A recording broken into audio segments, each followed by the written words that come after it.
सीधे सोना है सोचाना और सोना एक धातु भी है। बस जैसे हम कहते हैं कि बस अब बस और बस है वो एक लोकयान भी कहता है। फिर एक शब्द है कर। कर मतलब टैक्स या जो कर रहे होते हैं।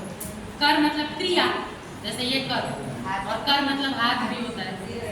फिर है फल खाने का फल कोई भी और फल मतलब परिणाम।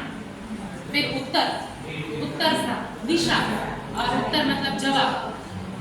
फिर है तीर। तीर मतलब जो तीर चलाते हैं धनुष्य से और तीर का मतलब किनारा। फिर पर मतलब पंख भी होता है और पर मतलब परंतु। फिर है अर्थ। अर्थ का एक मीनिंग होता है मतलब और दूसरा होता है अर्थ का मतलब धन। फिर है मगर एक जलचर प्राणी का नाम मगर है और मगर का दूसरा होता है परंतु। प्रकृति ये प्रशांत भाई ने लिखी है। प्रकृति मतलब स्वभाव और प्रकृति मतलब कुदरत। पूरी नगरी और पूरी एक वानगी भी होती है। पानी એટલે જલ અને પાણી એટલે હસ્ત આ